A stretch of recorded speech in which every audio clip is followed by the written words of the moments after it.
estamos en una serie que hemos titulado La historia de José. Y la semana pasada hablamos sobre los dos sueños.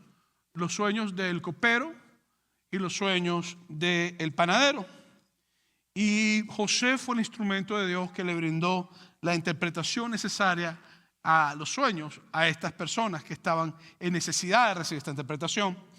Y con la interpretación del sueño, José le dijo al panadero: vas a ser empalizado o empalado, o tu Biblia dice que fue colgado, pero esa es la palabra nuevamente en el hebreo, quiere decir que fue empalizado, más que colgado.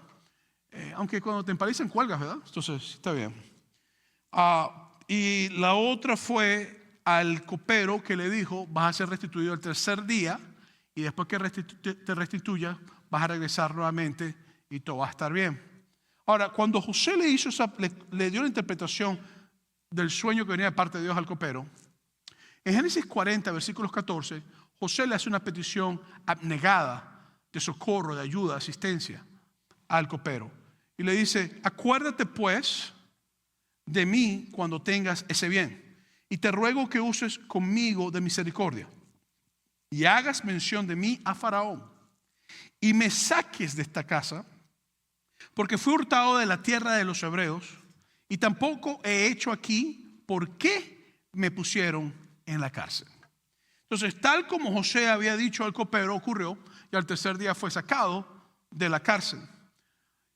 Y lo interesante es que Génesis capítulo 40, versículos 23, termina con una frase y con una declaración impresionante. Dice: y el jefe de los coperos no se acordó de José, sino que le olvidó. Entonces, el capítulo 40 termina diciéndonos que José siguió en sus circunstancias, que no salió de la crisis, que la crisis continuaba. Y yo me imagino la situación o la disolución que José tuvo en el momento que pasó una semana y no había nadie llegando a buscarlo a la cárcel para librarlo. Pasó un mes y no había nadie en la cárcel buscando para librarlo. Pasaron 6 meses y nadie venía a librarlo. Pasaron 6 meses, un año, y nadie venía a librarlo. La Biblia me dice que pasaron 2 años. Ya José tenía 11 años en la cárcel, y 2 años más tarde fue que parece, o no, sino que el copero se acuerda de José. Terminando un total de literalmente 13 años José como esclavo y en la cárcel. Así que entonces nos encontramos con el capítulo 41 de Génesis, y es donde José está en la cárcel, olvidado por el copero, por sus hermanos, llorando por su padre, siendo esclavo, secuestrado de su familia, acusado de violación injustamente. Y después de tanto tiempo, de tantas circunstancias, nosotros podemos decir que José era una víctima. Y José era una víctima. Una víctima de los problemas familiares que había, una víctima de la forma de ser padre de Jacob, era una víctima de sus hermanos que lo vendieron para ser esclavo, era una víctima de los ismaelitas que literalmente llegaron y lo compraron para venderlo como mercancía, era una víctima de Potifar que lo compró como mercancía, era una víctima de la mujer de Potifar que lo quiso usar como objeto sexual.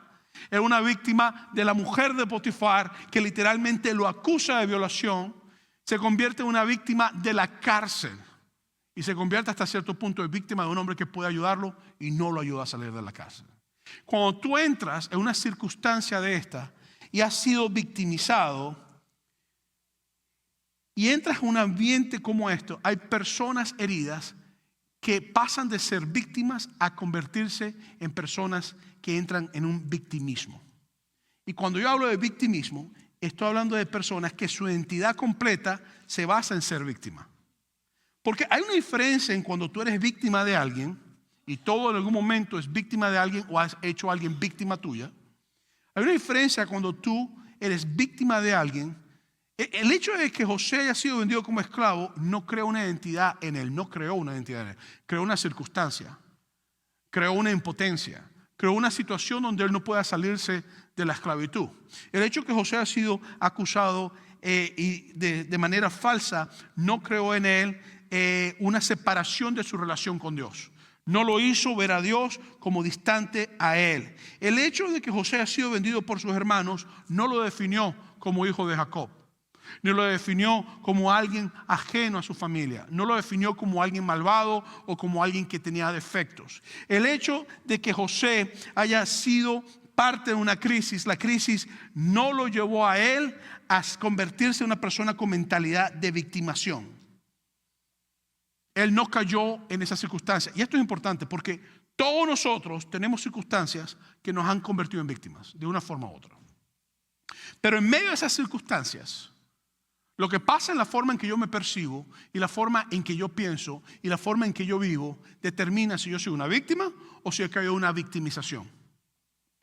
Y cuando yo hablo de victimización, yo quiero hablarte por lo menos de casos con mujeres que han sido víctimas de parejas o hombres abusivos.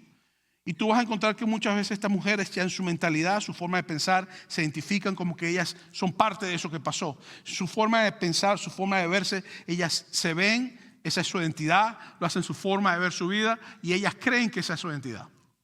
Y cuando vienes a ver, sale una relación abusiva, supuestamente se arregla todo, pero buscan a otra persona que es más abusiva que el primero. Y se arregla la segunda relación y buscan a otra vez que es más abusivo que el primero. Y su valor se determina en relaciones abusivas. Es una mentalidad de victimización. También pasa con hombres, con mujeres que los victimizan. No solamente los hombres victimizan a las mujeres también victimizan a los hombres. Ay, ay, ay. Alguien va a dormir en Natina esta noche. Y con agua fría para rematar. Porque la esposa está al lado de él viéndolo. Yo no quisiera estar en sus zapatos ahorita. Bueno, el asunto es que la realidad es que cuando tú te pones a pensar en esto, tú tienes que ver que tus circunstancias no pueden convertirte a ti en una persona con una mentalidad de víctima. Tú no puedes permitir que tus circunstancias, que tus crisis, que tu dolor, que el daño que otro ha hecho te convierta a ti en una persona con una mentalidad de víctima. Porque las personas que tienen mentalidad de víctima hacen dos cosas. Número uno, le echan la culpa a todo el mundo y no asimilan su responsabilidad. O número dos, se echan la culpa a sí misma nada más y no hacen que los demás comprendan su responsabilidad. Entonces, cuando tú piensas en estos dos extremos, porque no es un balance, son dos extremos. En una, o yo soy culpable de todo lo malo y ella o él son las personas más buenas del mundo, o ellos todos son unos hijos del diablo y yo soy la única persona que es hija de Dios o hijo de Dios. Entonces entras en una circunstancia donde no logramos nosotros ver la realidad. Primero, de que todos somos caídos. Segundo, de que todos cometemos errores. Y tercero, de que el hecho de que alguien haya hecho una acción que me puede victimizar a mí no tiene por qué definir quién yo soy. Y eso es una de las tácticas que Satanás hace. Satanás busca la forma de crear en ti una mentalidad de esclavitud, una mentalidad de víctima. Y cuando tú tienes una mentalidad de esclavitud, vas a ver esclavitud, vas a hablar esclavitud, vas a vivir en esclavitud. Si una mentalidad de víctima, tú vas a hablar victimización, vas a hablar como víctima, vas a pensar como víctima y vas a hacer todo como víctima. En el caso de José, tú vas a encontrar de que José logró salir de una mentalidad y mantenerse enfocado. Y déjame decirte que para los amantes de la psicología tiene, y no estoy atacando a la psicología, de hecho, yo soy una persona que cuando yo he necesitado ir a terapia, yo he ido a terapia sin ningún problema, no tengo problema con eso, sentarme a hablar con alguien. ¿Entiendes? Que me escucho, no tengo problema con eso, pero yo tengo que admitir otra cosa. La psicología sigue creando nuevos conceptos, nuevas etiquetas, nuevos nombres, y sigue poniéndole etiquetas de identidad a personas. Y de repente esas etiquetas de identidad que no existían se convierten en situaciones que se hacen parte de sistemas jurídicos, van a votación y cuando van a ver una sociedad completa acepta nuevas identidades, nuevos conceptos, nuevas cosas, porque la psicología dice que es así. Entonces, la psicología a veces tiene la tendencia de ponerte a ti etapas o etiquetas de cosas. Hoy yo quiero decirte que si tú has sido víctima de algo, tu identidad no puede ser en lo que te hicieron o lo que ocurrió. Tu identidad tiene que ser en que Cristo Jesús en la cruz del Calvario dio su vida por ti. Tu identidad tiene que ser en que Cristo Jesús te ama tal cual y como tú eres. Tu identidad tiene que ser que Cristo Jesús te está rodeando y te ha rodeado de personas que están caminando contigo para ser de bendición en tu vida. Tu identidad tiene que ser de que tú eres hijo o hija de Dios. Tu identidad no puede ser la crisis que viviste o el problema que has tenido o las circunstancias que estás pasando. Nosotros manejamos en el liderato un concepto que se llama resiliencia. Y la resiliencia es la capacidad de brincar de nuevo, de saltar de nuevo de lo que ha sido problemático, que tú logras sobrepasarte. Para ser resiliente, tu mentalidad no puede ser de víctima. Para ser resiliente, tu mentalidad tiene que pensar en cómo me muevo hacia adelante, cómo salgo y cómo solucionamos el problema. Y tú vas a encontrar que José era un hombre muy resiliente, y vas a encontrar también que no solamente lo era José, sino que muchas personas en la Biblia que pudieron caer en una mentalidad de víctima se convirtieron en personas muy resilientes que echaban hacia adelante. Entonces, ¿cómo podemos aferrarnos nosotros a la esperanza como lo hizo José? Y cuando yo hablo de la esperanza como lo hizo José, yo estoy hablando particularmente de la esperanza que solamente podemos tener en Jesús. Hoy me estoy diciendo, la esperanza que solamente yo puedo tener en Jesús.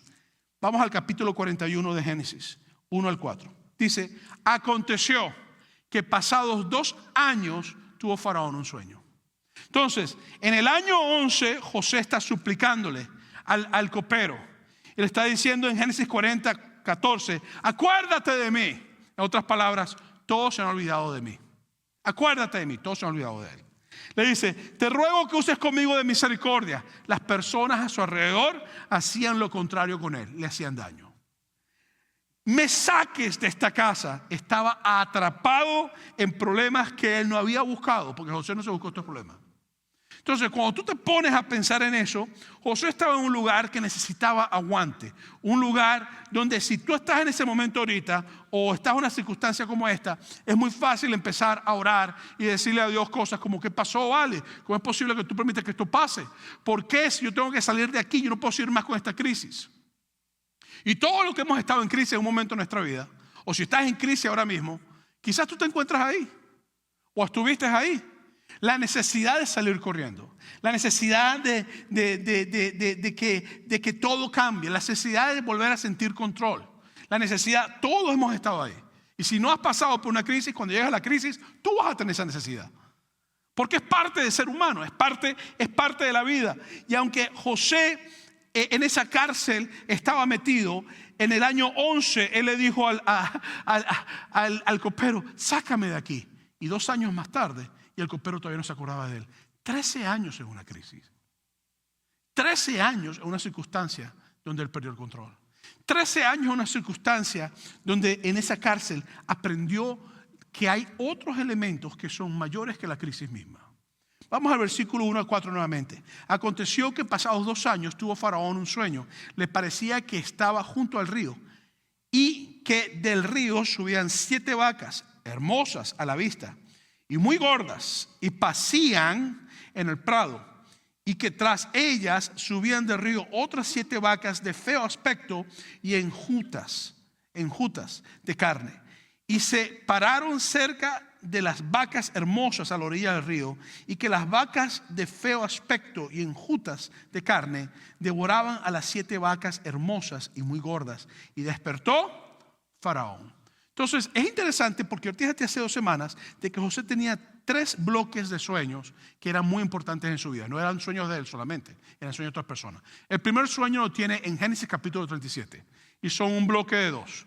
Es cuando él ve las espigas que se doblan, las espigas que se doblan de sus hermanos ante la espiga de él, y las estrellas, el sol y la luna que se doblan ante él. Esos son el primer set de sueños. Los segundos sueños importantes, que también es un bloque de 2 sueños, es el sueño de Génesis capítulo 40. El sueño del copero y el sueño del panadero. En el caso del copero, soñó que comía nuevamente, le servía nuevamente vino al faraón. En el caso del panadero, soñó que comían las aves pan de su cabeza. Y José le dijo, la interpretación viene de parte de Dios, y la interpretación es que tú vas a morir y tú vas a vivir. Y ocurrió. Ahora en Génesis 41 también se presenta un bloque de 2 sueños nuevamente. Esta vez los sueños no son de José, no son de las 2 personas oficiales del faraón, sino que los sueños se los dio Dios al faraón. Y te habla de 7 vacas gordas y te habla de 7 vacas raquíticas. Versículos 5 al 7 de Génesis 41. Se durmió de nuevo y soñó la segunda vez que 7 espigas llenas y hermosas crecían de una sola caña, y que después de ellas salían otras 7 espigas menudas y abatidas por el viento solano. y las 7 espigas menudas devoraban a las 7 espigas gruesas y llenas, y despertó Faraón, y aquí era un sueño. Entonces, en el segundo sueño, ahora 7 espigas raquíticas se devoran a 7 espigas gordas y con abundancia. Versículo 8. Sucedió que por la mañana estaba agitado su espíritu, y envió e hizo llamar a todos los magos de Egipto y a todos sus sabios, y le contó Faraón sus sueños, mas no había quien los pudiese interpretar a Faraón. ¿Por qué? Porque los sueños no eran sueños de frijoles refritos con queso fundido y con bastante chile. Los sueños eran sueños que eran de parte de Dios, y cuando un sueño es de parte de Dios, solamente Dios puede dar la interpretación, si Él quiere darla. Entonces, lo que ocurre es que ahora José está nuevamente en una situación de sueños. Nuevamente, el capítulo 37, sueños de él. Capítulo 40, los sueños de los 2 oficiales del faraón. Capítulo 41, 2 años más tarde. Ahora 2 sueños del faraón. Y hace la necesidad de una interpretación nueva. Irónicamente, los 2 sueños del capítulo 37 eran una sola interpretación. Los 2 sueños del capítulo 40 era también una interpretación doble, pero una sola interpretación hasta cierto punto. Y nuevamente en el capítulo 41, 2 sueños nuevamente, una misma interpretación. Versículos 9 y 13. Entonces el jefe de los coperos habló a Faraón diciendo: me acuerdo hoy de mis faltas. 2 años más tarde, el tipo se acordó que había un hombre llamado José en la casa. Cuando Faraón se enojó contra sus siervos, nos echó a la prisión de la casa del capitán de la guardia, a mí y al jefe de los coperos. Y él y yo tuvimos un sueño en la misma noche, y cada sueño tenía su propio significado. Estaba allí con nosotros un joven hebreo, siervo del capitán de la guardia, y se lo contamos, y él nos interpretó nuestros sueños y declaró a cada uno conforme a su sueño. Y aconteció que como él nos los interpretó, así fue. Yo fui restablecido en mi puesto y el otro fue colgado. Entonces ahora, después de 2 años, el copero se acuerda de José, y después de 2 años el copero dice: hey, sí, hay alguien que puede hacerte la interpretación. ¿Por qué? Porque ninguno de los brujos del faraón pudo interpretarle el sueño. Nuevamente en esa época los brujos, los magos y los sabios los metían en una sola categoría. Aunque los sabios no eran brujos, los metían en una sola categoría, y los brujos eran considerados sabios. Entonces había muchos sabios que no eran brujos, como es el caso de Daniel, Mesac y Abednego, el mismo caso de José más adelante. Pero en esa época los faraones, los reyes, tenían cortes de sabios que muchos practicaban misterios. Entonces no pudieron hacerlo. Génesis 41, 14. Entonces Faraón envió y llamó a José y lo sacaron apresuradamente. Yo creo que ponemos una pausa aquí. El tipo por 13 años esperando que Dios lo sacara.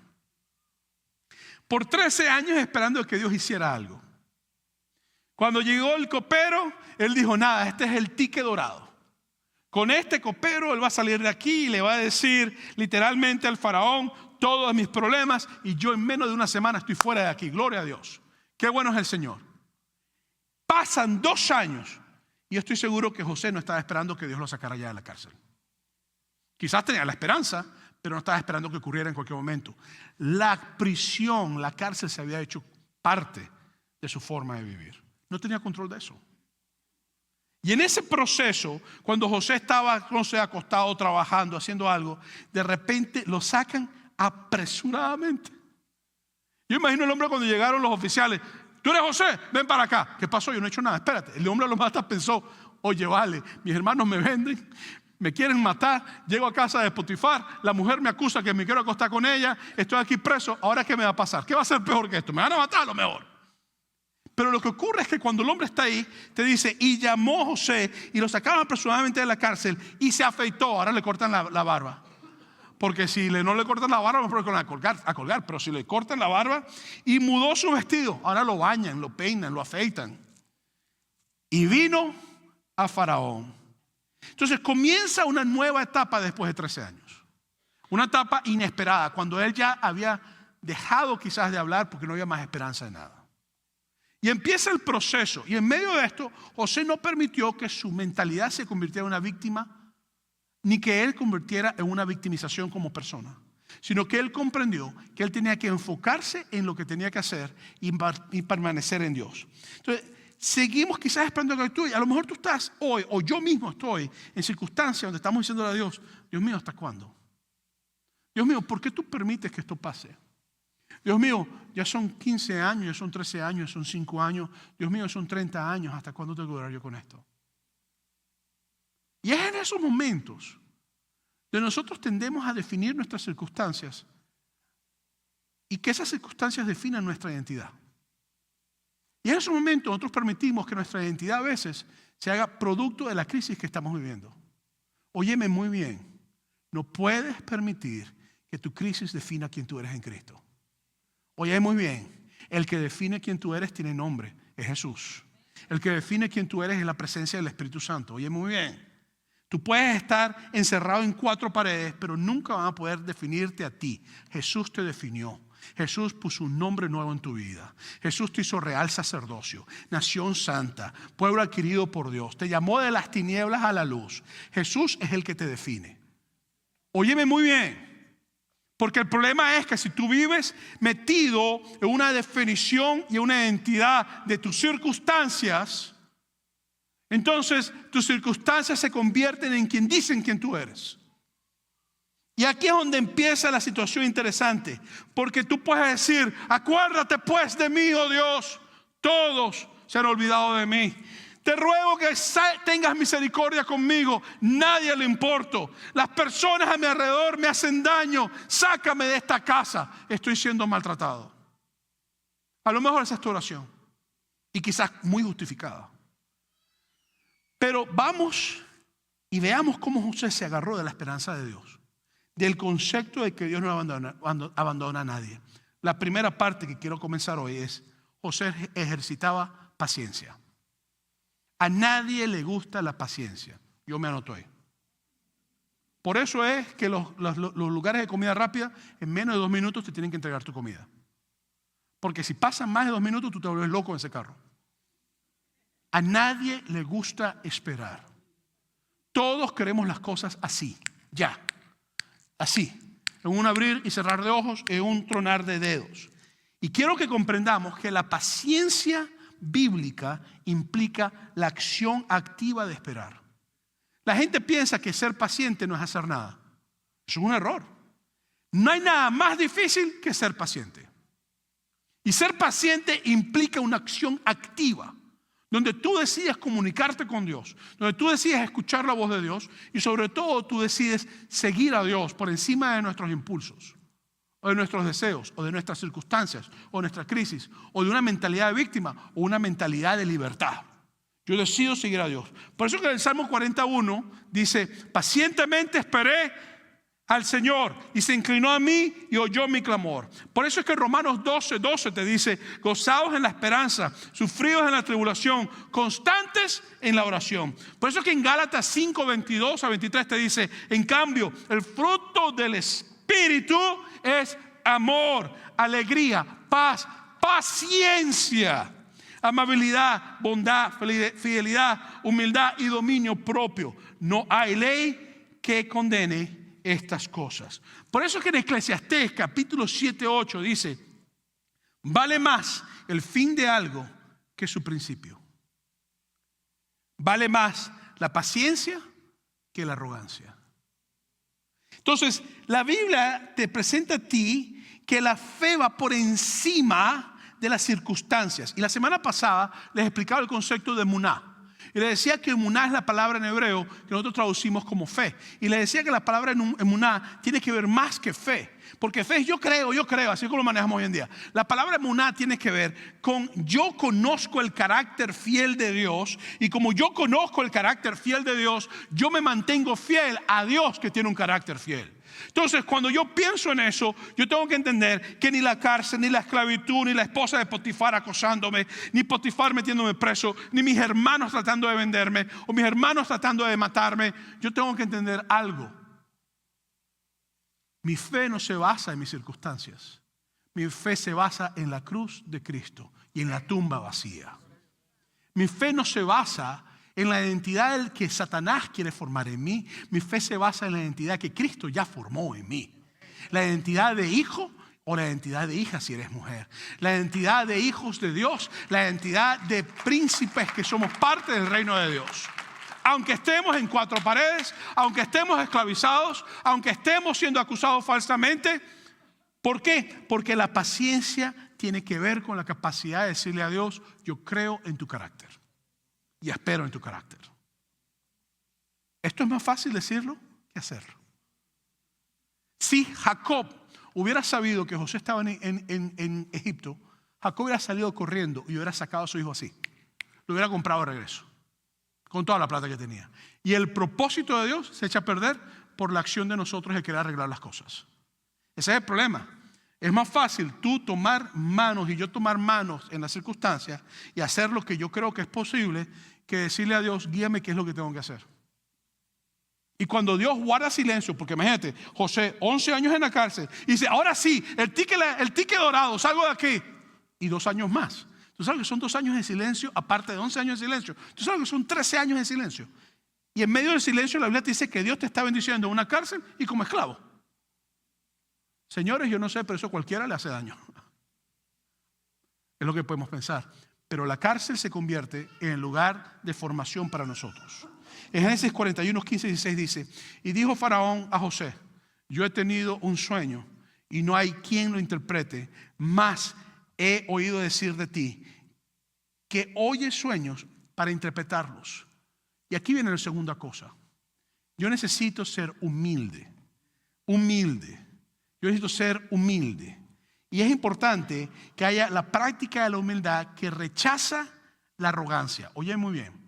Es importante que haya la práctica de la humildad que rechaza la arrogancia.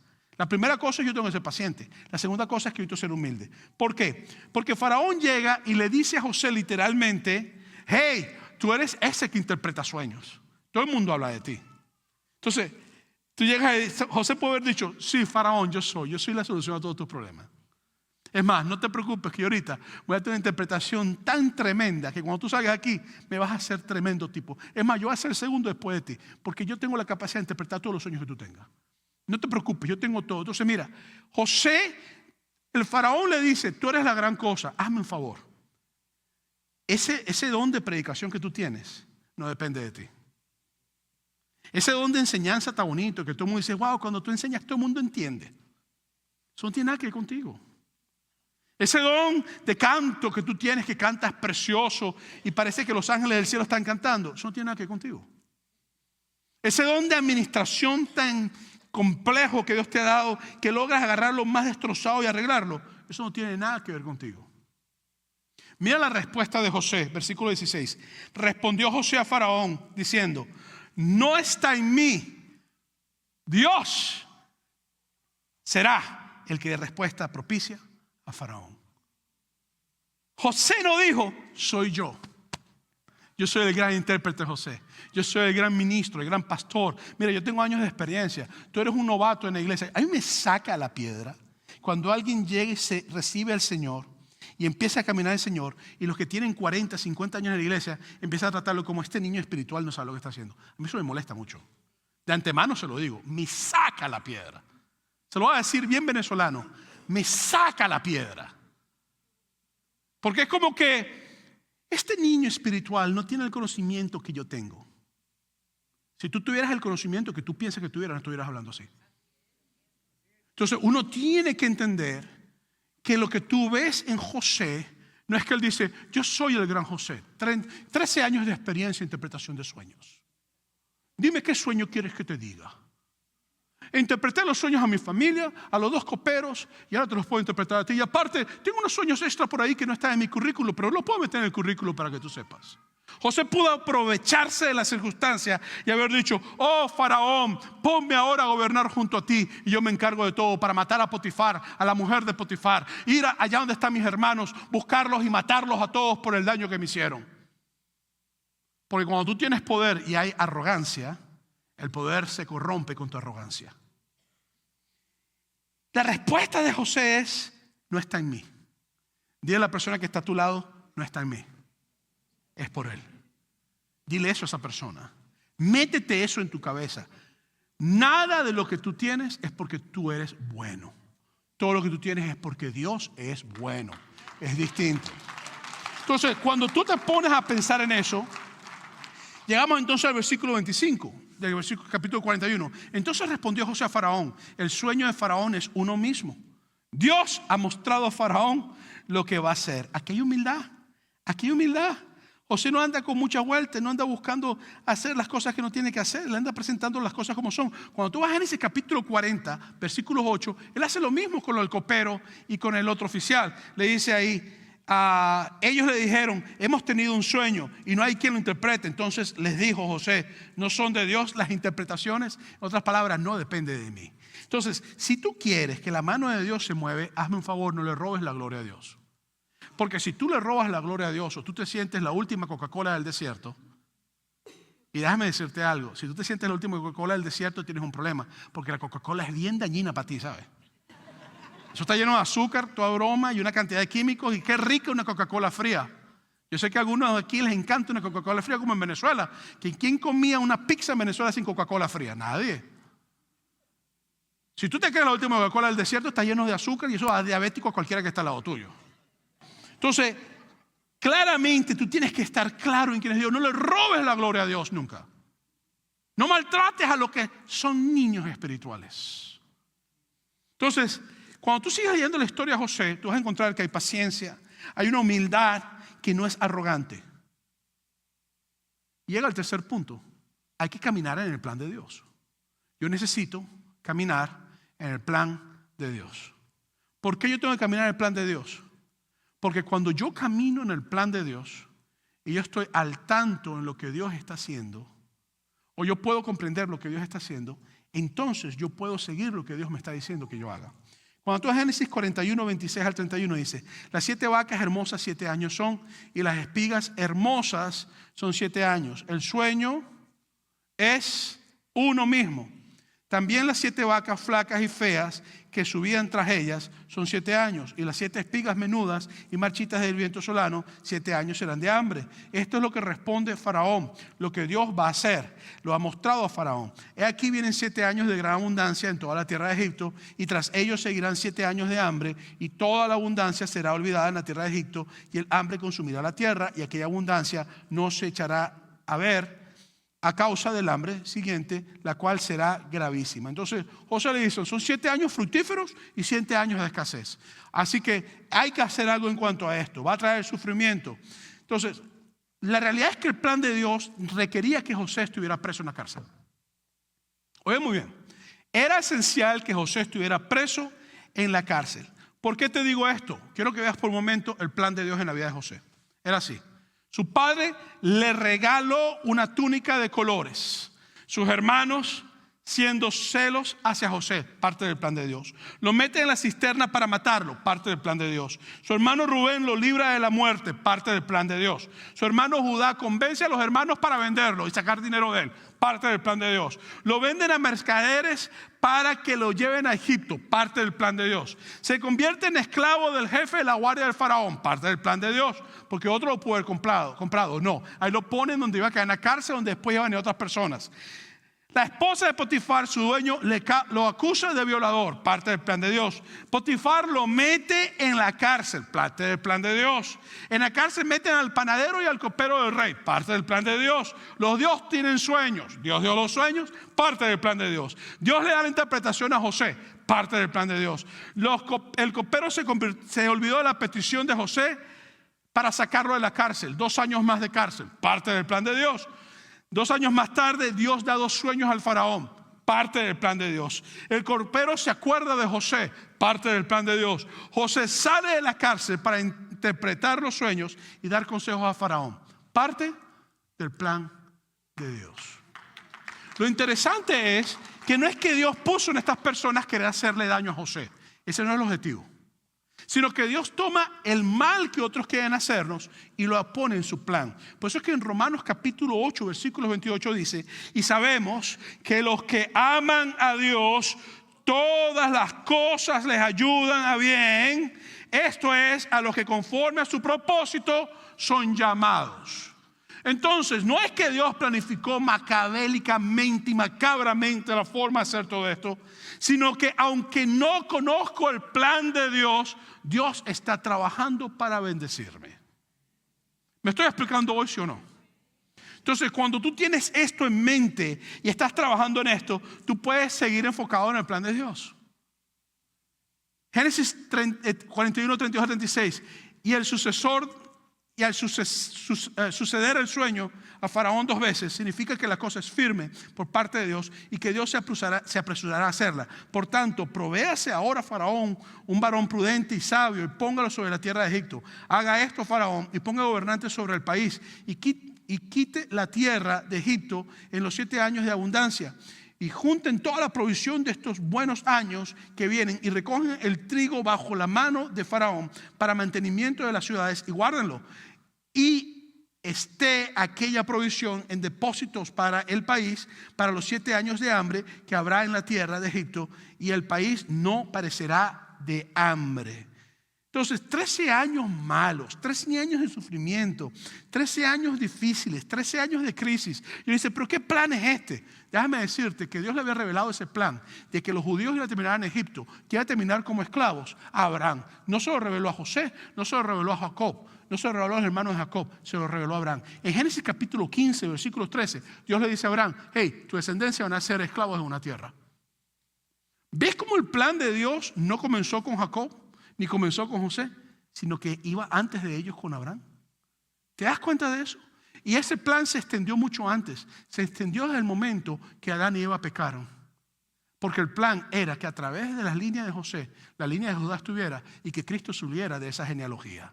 El plan era traer al Mesías al mundo. El plan era traer al Rey de Reyes y Señor de Señores. Y Dios trabaja de una manera que a veces nosotros no entendemos. Cuando llegas al versículo 37 y 40 dice, el asunto pareció bien a Faraón y a sus siervos. Y dijo Faraón a sus siervos, ¿acaso hallaremos a otro hombre como este, en quien esté el Espíritu de Dios? Y dijo Faraón a José, pues, ¿qué Dios te ha hecho saber todo esto? No hay entendido ni sabio como tú. Tú estarás sobre mi casa y por tu palabra se gobernará todo mi pueblo. Solamente en el trono seré yo mayor que tú. Entonces mira el plan de Dios. Príncipe de su pueblo lo llevó a ser esclavo. De esclavo lo llevó a preso. Y de preso lo llevó a segundo después del rey. Tú sabes que a mí me acuerdo de eso mucho Filipenses capítulo 2. Porque Cristo pasó de ser Dios, el Hijo de Dios, a humanarse y hacerse siervo, esclavo. Morir por nosotros en la cruz del Calvario. Y lo que pasa literalmente es que después Dios lo exalta hasta lo sumo. La diferencia es que Cristo no es inferior al Padre. Ahora, en el caso de José, José es inferior al faraón en lo que tiene que ver con su reinado. Cuando tú vas en Génesis 41, 47, mira lo que ocurre. Y dijo además Faraón a José, he aquí, yo te he puesto sobre todo Egipto. Entonces Faraón quitó su anillo de su mano y lo puso en la mano de José y lo hizo vestir ropas de lino finísimo y puso un collar de oro en su cuello e hizo subir en su segundo carro y pregonaron delante de él, doblad rodillas. En Filipenses dice que toda rodilla se doble ante Jesús. Y lo puso sobre toda la tierra, honra y gloria. Por eso que yo sigo diciendo que la historia de José es una tipología de Jesús en el Antiguo Testamento. Entonces, cuando tú ves esto, tú te das cuenta del plan de Dios. El plan de Dios es sencillo. Lo sacó y lo puso a hacer eso. Después José, el faraón le entrega a una esposa. Le da casa, le da propiedad, le da todo. Y pasó de ser un preso a tener todo. Y pasó de tener lo que no tenía a tener la presencia y todas las cosas. ¿Por qué? Porque la cuarta cosa que quiero decirte hoy es que la esperanza se convierte en realidad. No es que Dios te va a dejar a ti toda la vida en una cárcel.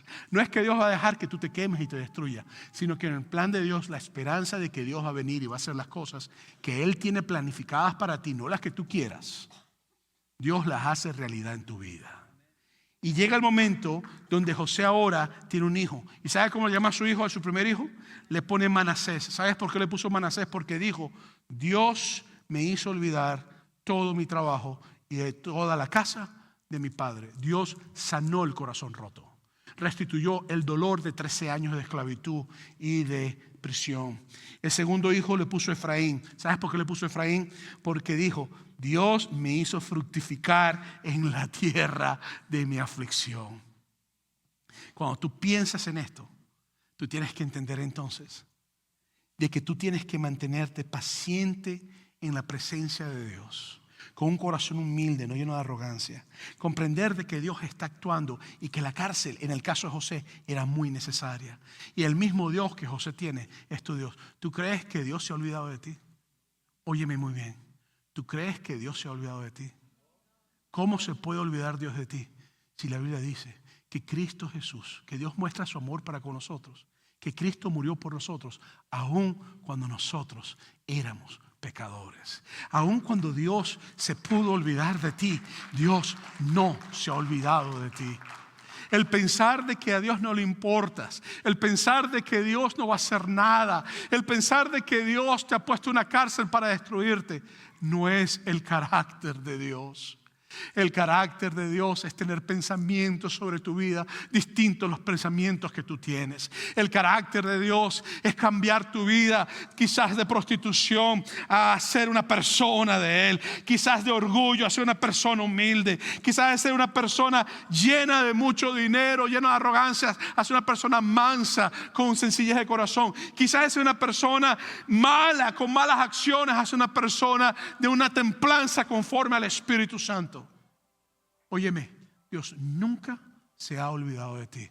Y tu cárcel, sea 5, 10, 13, 11, lo que sea, es el proceso de Dios para ponerte en un lugar mayor.